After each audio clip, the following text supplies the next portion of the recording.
You know what's funny?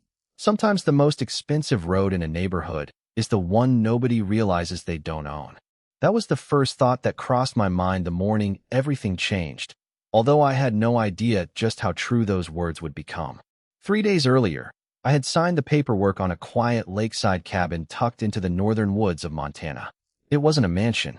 It wasn't a luxury retreat. It was simply the kind of place I'd imagined owning ever since I was a kid, sitting beside my grandfather's fishing boat, listening to stories about mornings so quiet you could hear trout breaking the surface from half a mile away. After 15 years of running a construction consulting business, countless airport terminals, hotel rooms, and weekends spent answering emails instead of living, I finally decided enough was enough. The cabin sat on just under 12 acres beside a crystal-clear lake, surrounded by towering pines and granite outcroppings that looked untouched for generations. The property wasn't cheap, but every dollar felt worth it the first time I unlocked the front door. The previous owner had kept everything in remarkable condition, even leaving behind a handwritten notebook describing fishing spots, hiking trails, and the names of neighbors who could be trusted. One sentence near the back caught my attention. "The cabin is outside the HOA. Keep it that way." At the time, I smiled and assumed it was just an old man's opinion about neighborhood associations. I had no reason to think it would become the most valuable advice I'd ever receive. My first morning there began exactly how I'd imagined. Coffee brewed slowly while the sunrise painted the lake in shades of gold and orange. Mist floated above the water like thin clouds refusing to leave the surface. Birds filled the trees with sounds that no smartphone notification could ever compete with. For the first time in years, I couldn't hear traffic. I couldn't hear sirens. I couldn't hear anything except nature. Then engines shattered the silence.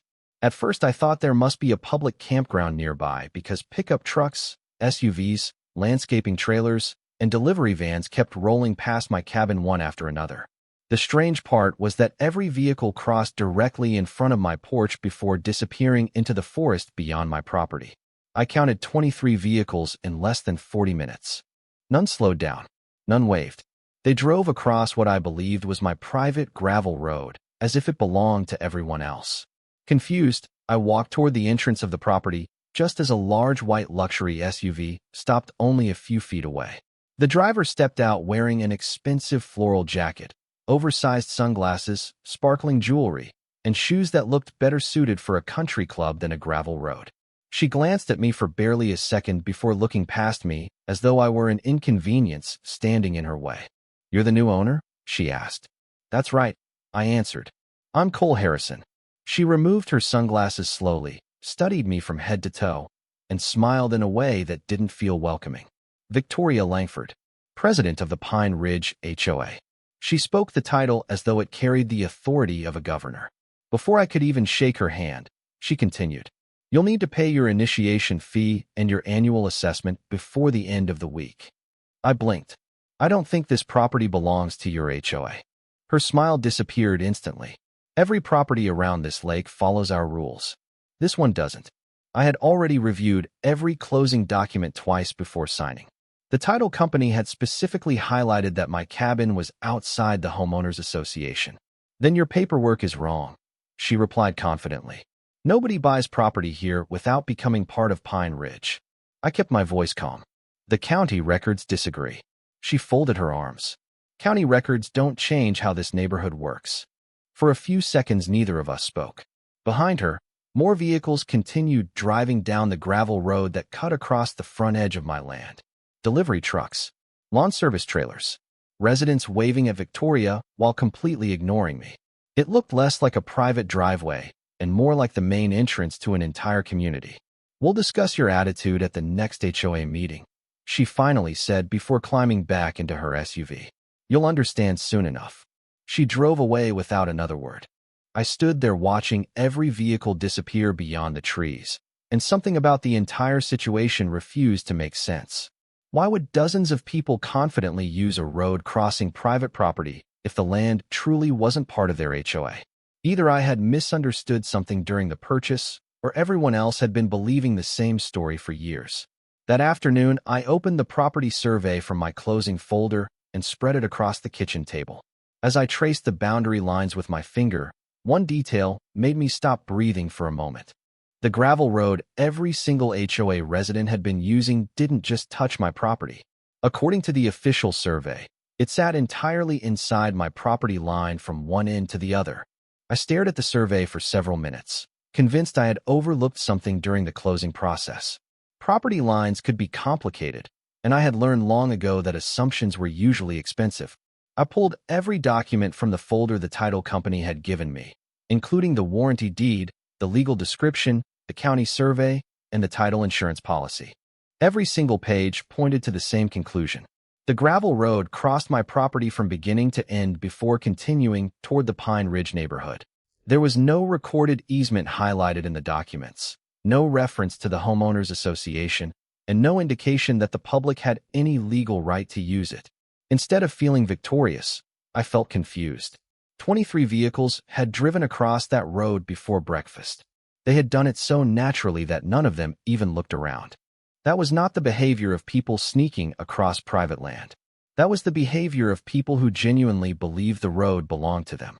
Rather than jumping to conclusions, I called the title officer who had handled my purchase. She answered on the second ring and immediately remembered the cabin. After I explained what I had seen, she paused for several seconds before saying, "Your paperwork is accurate, Cole. We reviewed that parcel very carefully because it has an unusual history." I asked her to explain. She told me the road had originally been built decades earlier by the owner of my property, long before the Pine Ridge subdivision existed. Years later, the subdivision expanded around the lake, but the original owner never joined the homeowners association and never transferred ownership of the road.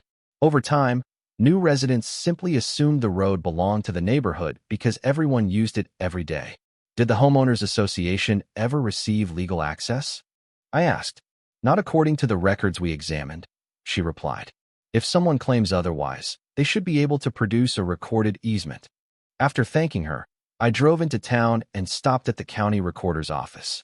I wanted answers from the original source instead of relying on anyone's opinion. The clerk listened patiently while I explained the situation, then searched through archived property records on her computer. Nearly 20 minutes later, she printed several historical maps and copies of recorded documents.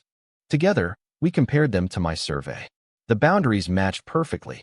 Even more interesting, one of the archived maps clearly showed that the subdivision had been designed around the existing private road rather than the other way around. People confuse long-term use with ownership all the time, the clerk said. Those are not the same thing. I left with a folder full of certified copies and even more questions than before. If the records were this clear, why had Victoria spoken with such confidence? Either she had never checked the documents herself, or she was counting on nobody else checking them either. The following morning, I sat on the porch with another cup of coffee and quietly watched traffic continue flowing across the gravel road. Landscaping companies, delivery vans, utility contractors, and residents drove by one after another. A few smiled politely. Most never looked toward the cabin. Around mid-morning, an older man towing a fishing boat slowed to a stop and rolled down his window. "You must be the new owner," he said with a friendly grin.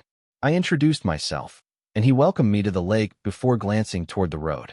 "Do not let Victoria push you around," he added in a lower voice. "She has been telling people for years that this road belongs to the association."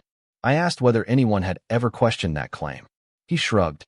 Most people bought their homes after the stories had already become accepted as fact. They trusted what they were told. Before leaving, he pointed toward a weathered stone marker partially hidden beneath tall grass near the edge of my property. After he drove away, I walked over and carefully cleared away the weeds. Carved into the stone was an old survey marker that matched the coordinates shown on my official plat map almost exactly. The property line was right where the county record said it was. Standing there, I watched another line of vehicles pass only a few feet away. None of the drivers realized they were crossing privately owned land, and I began to understand that the real problem was larger than one arrogant homeowners association president. An entire neighborhood had accepted a convenient story without ever verifying it.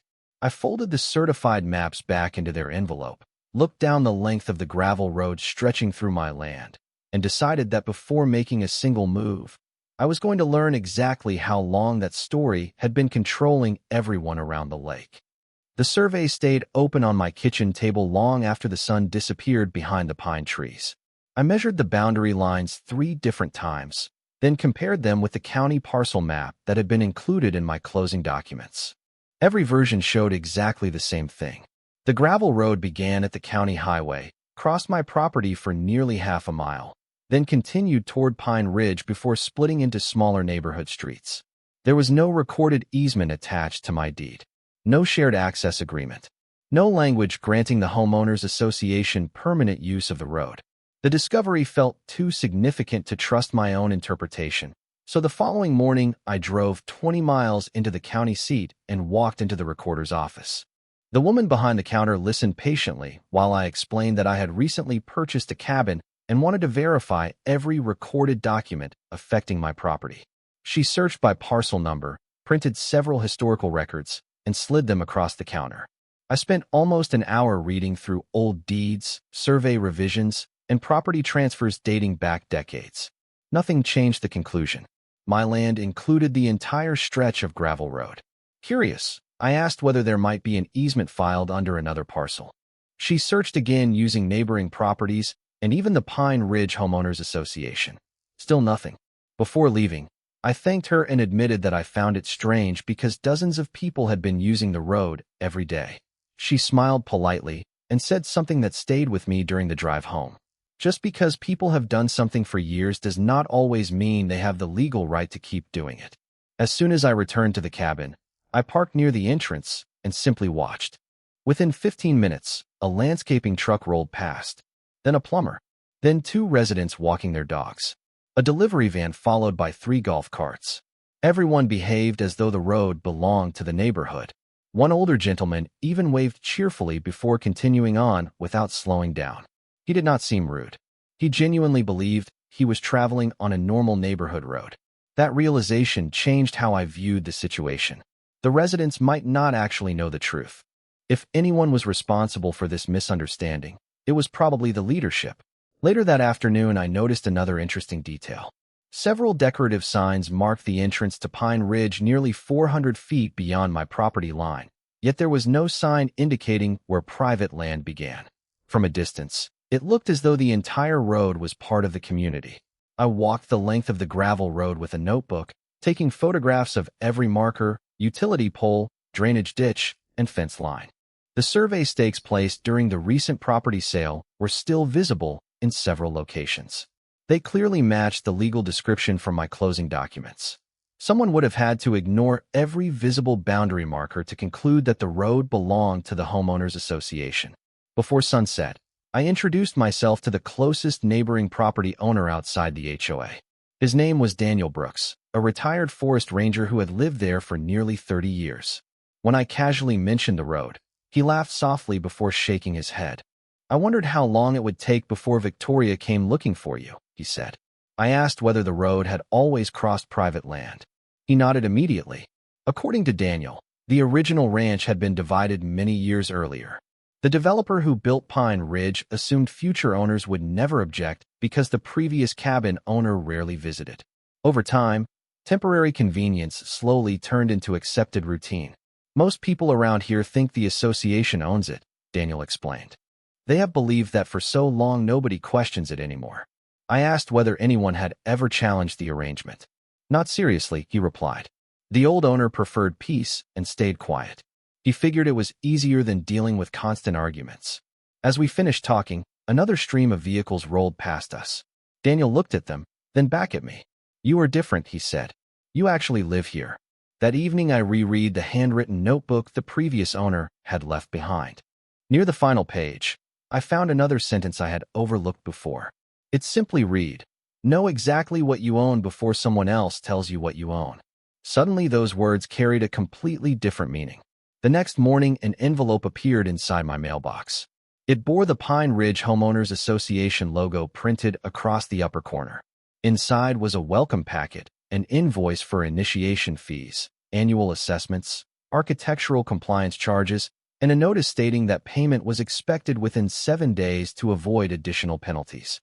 There was also a list of community rules governing everything from exterior paint colors to dock maintenance, even though my cabin was not listed anywhere within the official HOA boundaries. At the bottom of the letter, one sentence stood out more than anything else.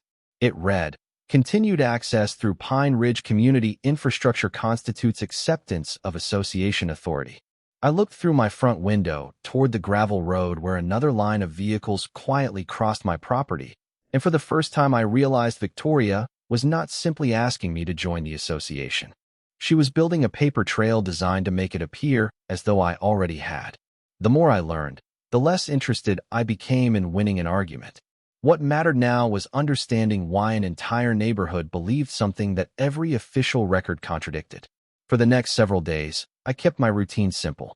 I worked remotely from the cabin each morning, spent my afternoons organizing the property, and quietly observed the steady stream of vehicles traveling across the gravel road.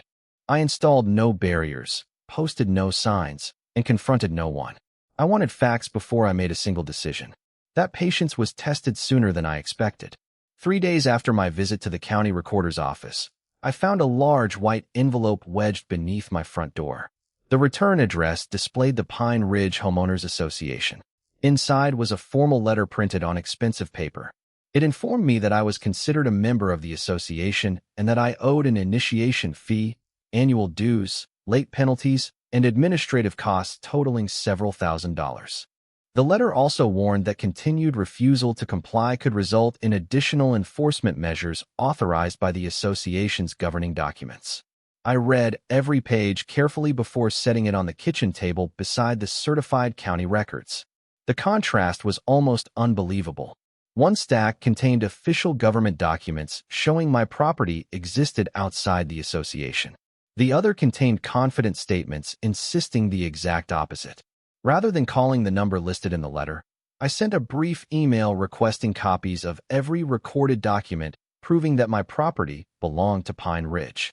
I kept the message polite, direct, and professional.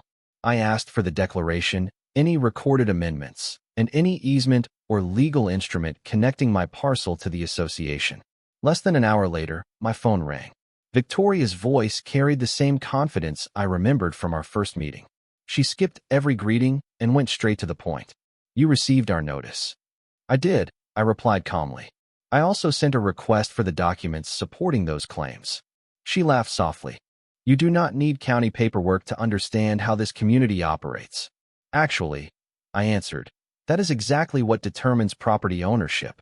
Her tone became noticeably colder. "You are making this much harder than it needs to be. Every homeowner here follows the rules." "I am happy to follow the law," I said. "That is why I am asking for the recorded documents." Several seconds passed in silence. Finally, she replied, "The board will discuss your attitude during our meeting this Saturday. You should attend." "Will the documents be available there?" I asked. "You can ask your questions in person." Before I could respond, the line went dead. Saturday afternoon arrived with clear skies and unusually warm weather. Curiosity led me to the community clubhouse, even though I had no intention of accepting any authority over my property. The parking lot was nearly full, and several residents greeted each other with the familiarity of longtime neighbors. Inside, Victoria stood near the entrance welcoming people while wearing another bright designer outfit that immediately drew attention. When she noticed me, her smile became perfectly controlled. "Everyone," she announced loudly enough for nearby residents to hear. "Our newest homeowner decided to join us after all." Several heads turned toward me. I smiled politely and corrected her. "I came because I requested documents supporting the association's claim over my property." The room became noticeably quieter. Victoria gestured toward a chair near the back. "We can discuss that after the meeting." For nearly an hour I listened as the board discussed landscaping contracts, dock maintenance, and upcoming social events. Everything seemed ordinary until the agenda reached new business. Victoria looked directly at me. "We have one remaining issue involving a property owner who refuses to cooperate with established community standards." Without mentioning my name, she described me as someone attempting to avoid responsibilities while benefiting from neighborhood resources. A few residents nodded, clearly accepting her version of events because it matched what they had always been told. When she finally invited comments, I stood and spoke as calmly as I could. "I only have one question. Can anyone provide the recorded document placing my property inside the association or granting the association authority over it?" The room remained silent. Victoria answered instead. The board has managed this community for decades. I understand, I replied. I'm asking about recorded documents. She picked up a binder from the table and flipped through several pages before holding it closed again. The association has always recognized that road as part of the neighborhood. Recognition is not the same as ownership, I said.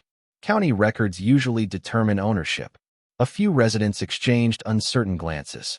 An older couple sitting near the front quietly whispered to each other, while another homeowner raised his hand and asked whether the association actually possessed the documents I had requested. Victoria quickly moved the meeting to another topic, saying legal matters would be handled privately. As people began leaving the clubhouse, several residents approached me one at a time. None were confrontational.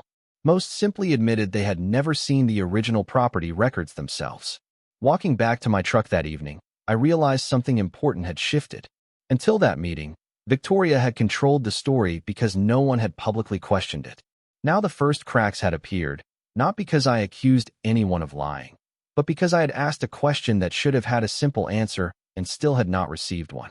The meeting stayed on my mind during the drive back to the cabin, not because Victoria had embarrassed me, but because she had avoided the one thing that could have ended the discussion in less than 30 seconds. If the homeowners association truly possessed legal authority over my property, producing the recorded documents should have been effortless. Instead, she relied on tradition, assumptions, and confidence. That told me everything I needed to know. Still, I refused to let confidence become certainty without gathering every piece of evidence available. Early Monday morning, I called a local land surveyor whose family had worked throughout the county for decades. When I explained where my cabin was located, he laughed quietly before asking, "Is this about the road?" That question immediately caught my attention. I asked how he knew. He explained that several surveyors had reviewed nearby parcels over the years because homeowners occasionally questioned where the property boundaries actually fell. Every survey reached the same conclusion, but most people accepted the existing traffic pattern and never pursued the matter further. We agreed to meet at the cabin the following afternoon. When he arrived, he carried modern surveying equipment along with copies of historical reference maps. For nearly 3 hours we walked the property, locating old monuments hidden beneath brush, measuring boundary lines, and comparing present conditions with the original subdivision records. Every marker aligned with the county survey I had received during closing. The gravel road remained entirely inside my parcel. The surveyor paused near the entrance and pointed towards several worn fence posts that had nearly disappeared into the trees. These used to mark the original ranch boundary decades ago, he explained. Most people stopped noticing them because the vegetation grew in. Before leaving, he handed me a signed field report documenting his findings and suggested I keep both digital and paper copies. Facts tend to matter more when they are organized, he said with a smile. I took his advice seriously. That evening, I created a binder containing the warranty deed, title insurance documents, certified county maps, historical plats, survey reports, and photographs of every property marker. I scanned each page into secure cloud storage and labeled everything by date. Years of consulting work had taught me that clear documentation often solved problems long before they reached a courtroom. I also installed several security cameras overlooking the entrance road, not because I expected trouble, but because I wanted an accurate record of daily traffic. The cameras captured timestamps, vehicle counts, and weather conditions automatically without interfering with anyone using the road. Over the next week, the recordings revealed a pattern that surprised even me. Delivery trucks entered every weekday. Lawn maintenance companies arrived on predictable schedules. Utility contractors drove through regularly. Residents treated the road as though it were the main entrance to the subdivision. Hundreds of vehicles crossed my land without hesitation, apparently unaware they were relying on property owned by someone outside their association. Midweek, another envelope from Pine Ridge appeared in my mailbox. This one contained a notice stating that unauthorized improvements on my property would require homeowners association approval before construction could begin. I read the sentence twice, then looked around my quiet cabin. I had not requested permits from the association because I had not started any improvements. The letter appeared to assume authority first and verify facts later. Rather than responding emotionally, I placed it inside the binder with every other document. Patterns were becoming more valuable than individual incidents. On Friday afternoon, my attorney called after reviewing the materials I had emailed earlier in the week. His first words were encouraging. "Cole, your documentation is exceptionally thorough." He explained that based on everything he had reviewed, there was no immediate reason to argue with the association or take legal action. Instead, he recommended remaining patient, preserving every communication, and continuing to request written evidence whenever claims were made. If someone believes they have legal rights, he said, they should be willing to identify the document creating those rights. Before ending the call, he gave one final piece of advice that stayed with me long after we hung up. Do not let frustration rush your timing. When the facts are this clear, patience becomes part of your strategy. Looking through the cabin window toward the gravel road, I watched another line of vehicles disappear into the trees. They still believed nothing had changed.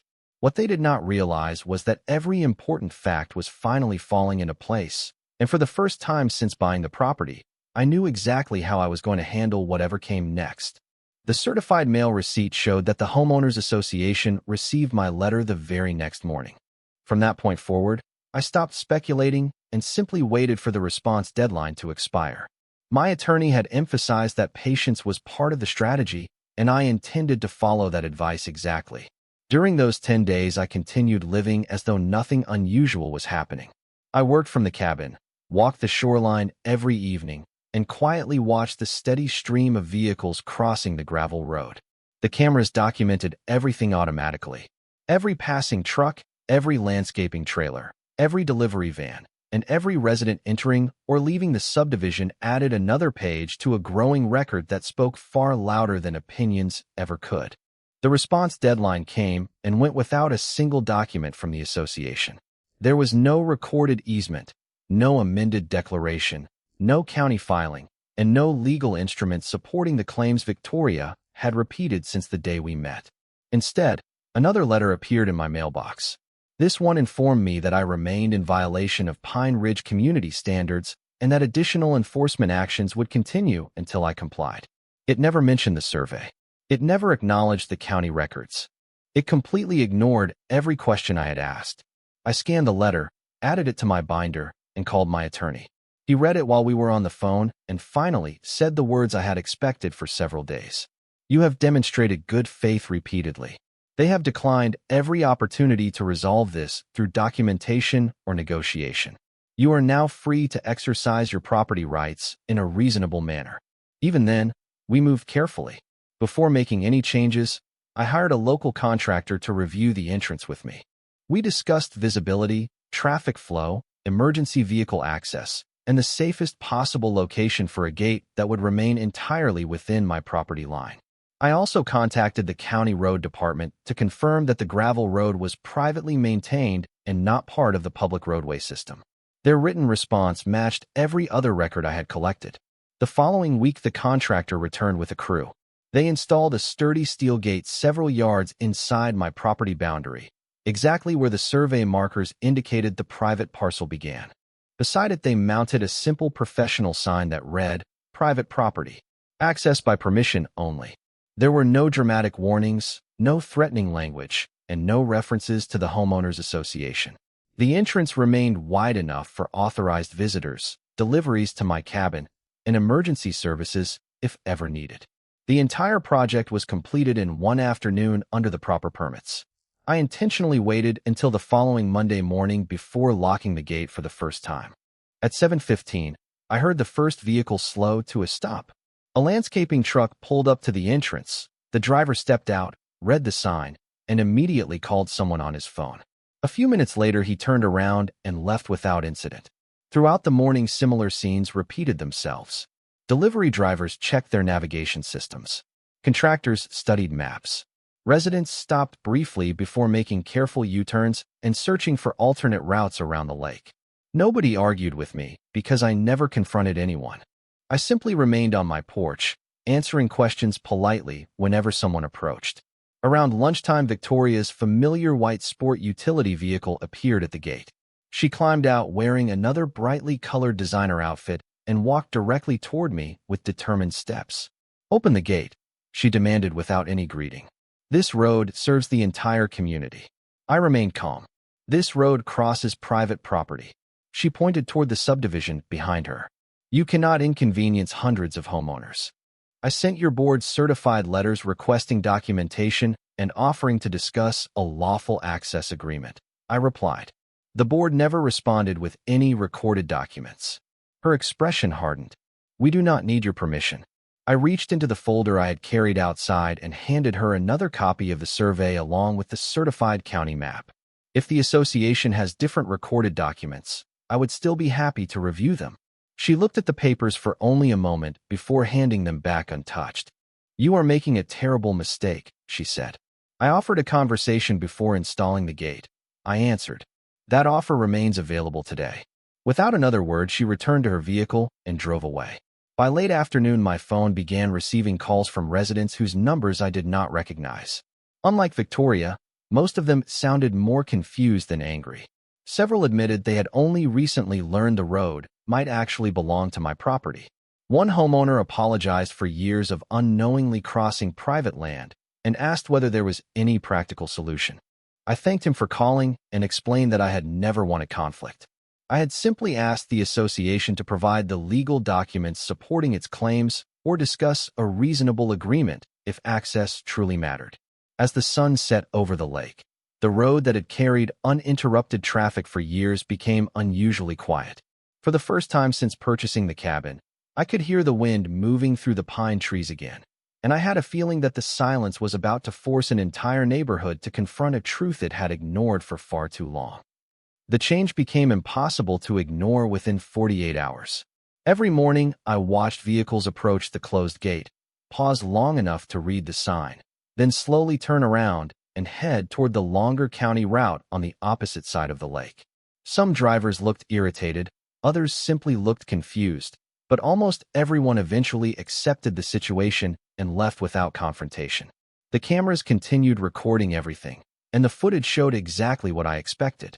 There were no dramatic scenes, only the practical consequences of losing the shortest entrance into the neighborhood. Delivery schedules became less predictable. Landscaping companies arrived late because they had to drive several additional miles around the lake. Home maintenance appointments were rescheduled. Even the local internet service contractor posted a notice explaining that travel times into Pine Ridge would temporarily increase because crews now had to use the alternate access road. None of those inconveniences were created by me overnight. They had always existed as possibilities. The only difference was that people were finally discovering how dependent the neighborhood had become on property it did not own. By the end of the week, my telephone rang more often than it had during the previous month combined. Most calls came from homeowners rather than board members. They were respectful, and nearly every conversation began the same way. They admitted they had only recently learned that the gravel road crossed private land. Several apologized for believing the association's explanation without ever questioning it. I appreciated their honesty and repeated the same response every time. I explained that I had never wanted to isolate anyone or create unnecessary inconvenience. I had simply asked the Homeowners Association to provide documentation supporting its authority or discuss a lawful access agreement. Instead of answering those requests, the board had continued sending violation notices that ignored every official record. One afternoon, Richard stopped by the cabin carrying 2 cups of coffee from a cafe in town. We sat on the porch overlooking the lake while he described the atmosphere inside Pine Ridge. According to him, residents were no longer asking why I had installed the gate. They were asking why the board had never resolved the issue years earlier. During an emergency neighborhood meeting, several homeowners reportedly requested copies of the documents proving the association owned the road. Once again, none were produced. Richard smiled slightly before adding, "People trusted confidence for a long time. Now they are asking for evidence instead." That simple sentence stayed with me. Confidence had built the misunderstanding. Evidence was beginning to dismantle it. 2 days later, I received another certified envelope, but this one looked different. Instead of another violation notice, it contained a request from the association's attorney asking whether I would be willing to attend a formal meeting to discuss access. I read the letter twice before forwarding it to my own attorney. His response arrived less than an hour later. "This is the first meaningful communication they have sent. Attend the meeting, but let us establish the agenda in writing first." We replied the same afternoon. We confirmed our willingness to meet and requested that all supporting property records, easements, declarations, and legal opinions relied upon by the association be exchanged before the discussion. We also included copies of the certified county maps, the independent survey, and the historical plats that had guided every decision I made. The goal was not to surprise anyone. The goal was transparency. While waiting for the meeting date, I noticed another subtle change. Residents began introducing themselves whenever they passed near the cabin on foot after parking outside the gate. Without the constant flow of vehicles, the others admitted they had assumed the association handled. There were no more personal phone calls, no dramatic letters demanding immediate compliance, and no public statements accusing me of refusing to cooperate. The silence itself suggested that something significant was happening behind closed doors. My cameras still recorded board members occasionally driving to the entrance, reading the sign for several moments, then quietly leaving without attempting to cross. They never approached the cabin. They never requested another conversation. Instead, they seemed to be waiting for the upcoming legal meeting, perhaps realizing that repeating old claims would accomplish nothing against certified records. As another peaceful evening settled over the lake, I realized the dispute had reached an entirely different stage. It was no longer a disagreement between one homeowner and an overconfident board president. It had become a question the entire community wanted answered, and for the first time since I bought the cabin, everyone involved seemed ready to let documented facts decide what happened next. The formal meeting took place the following Thursday inside a conference room at the County Mediation Center rather than the Pine Ridge Clubhouse. I appreciated that decision because it placed everyone on neutral ground. My attorney and I arrived early with 2 organized binders containing every document collected since the day I purchased the cabin. Across the table sat Victoria, the association's attorney, and 3 members of the Homeowners Association board. The atmosphere felt noticeably different from our earlier encounters. There were no raised voices, no speeches about community tradition, and no attempts to intimidate anyone. Instead, everyone seemed to understand that opinions would finally have to give way to documented facts. The mediator began by asking each side to summarize its position.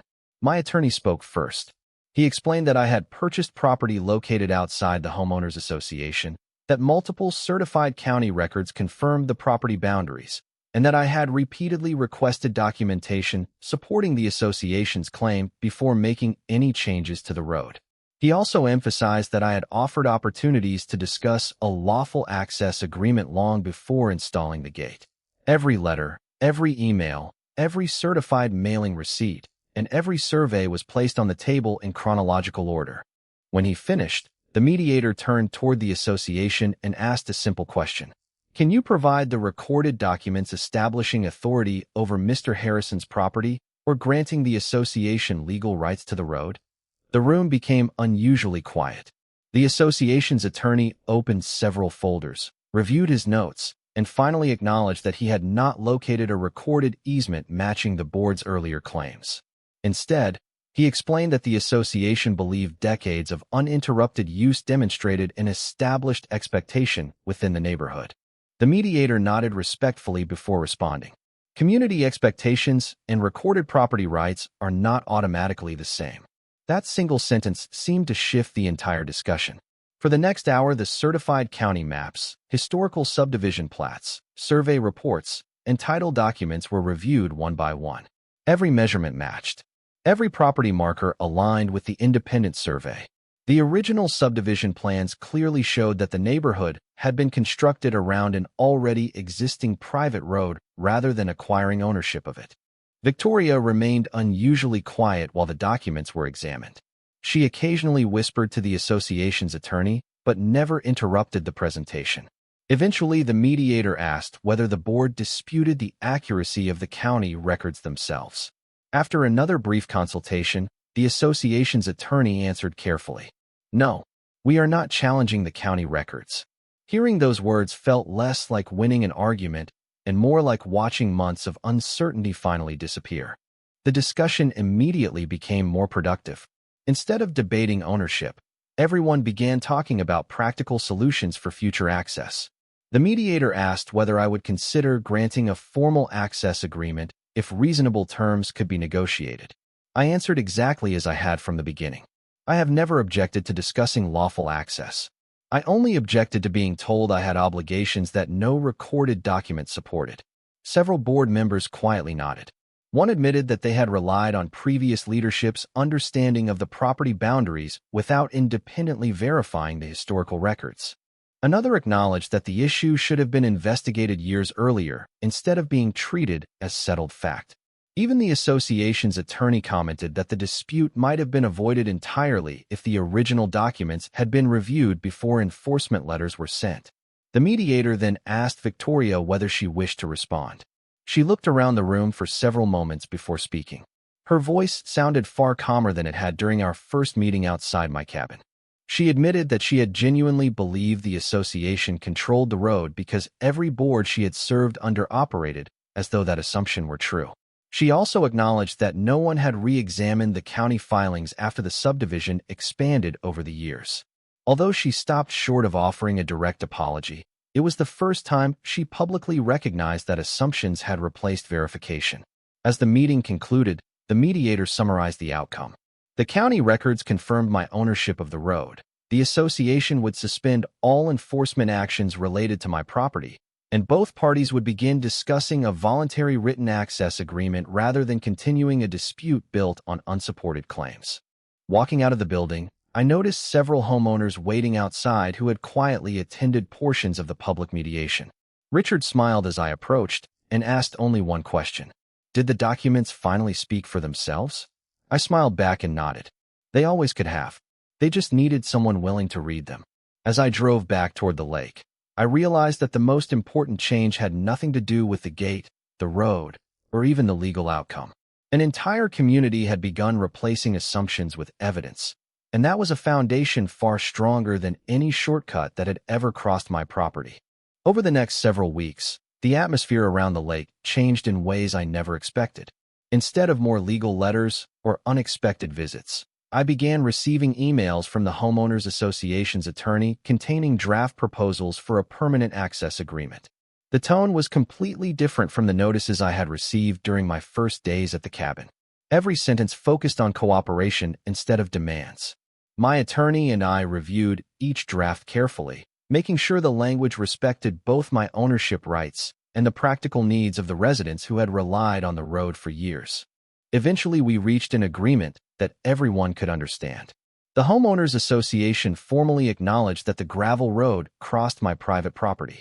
In return, I granted a limited written access agreement that clearly defined how the road could be used, who would be responsible for maintenance, insurance, and repairs, and what procedures would apply if future improvements became necessary.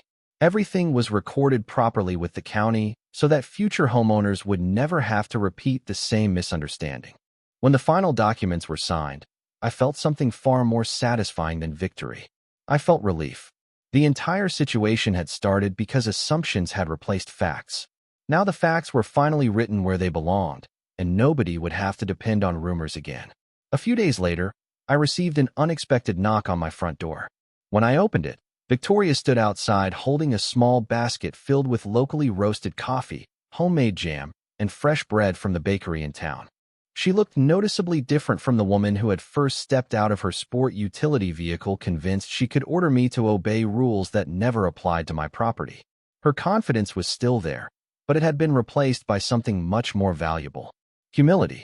She admitted that she should have verified the records before sending violation notices and acknowledged that the board had relied too heavily on assumptions passed from one group of volunteers to the next. She thanked me for remaining patient even when the situation became frustrating. I thanked her for agreeing to resolve the issue through proper documentation instead of allowing the disagreement to continue. We were never going to become close friends, but we no longer needed to see each other as opponents. That alone felt like progress. As summer turned into early fall, life around the lake settled into the peaceful rhythm I had imagined when I first bought the cabin. Delivery trucks once again used the road without confusion because they now had clear legal authorization. Residents waved as they passed instead of wondering whether another dispute might be waiting around the next corner. Richard stopped by occasionally for coffee, and our conversation slowly shifted away from property lines toward fishing reports, weather forecasts, and local events. Even the security cameras became less important. I left them in place, but I rarely checked the recordings anymore because there was nothing unusual left to document. The quiet mornings returned. The mist drifted across the lake exactly as it had on my first sunrise there. The only difference was that I appreciated the silence even more because I understood how easily it could have been lost. Looking back, I realized this story had never truly been about a gravel road. It had been about the importance of verifying facts before claiming authority over someone else's property. It reminded me that confidence without evidence can create years of unnecessary conflict, while patience, documentation, and respectful communication often solve problems that anger never could. If I had reacted emotionally on the first day, the outcome might have been very different. Instead, every survey, every certified letter, every county record, and every calm conversation became another step toward a solution that protected everyone's long-term interests. Sometimes the strongest position is not the loudest voice in the room. Sometimes it is simply the person willing to let the facts speak first. Even today, whenever I sit on the porch with a cup of coffee and watch the morning sunlight reflect across the water, I think about that handwritten note the previous owner left behind.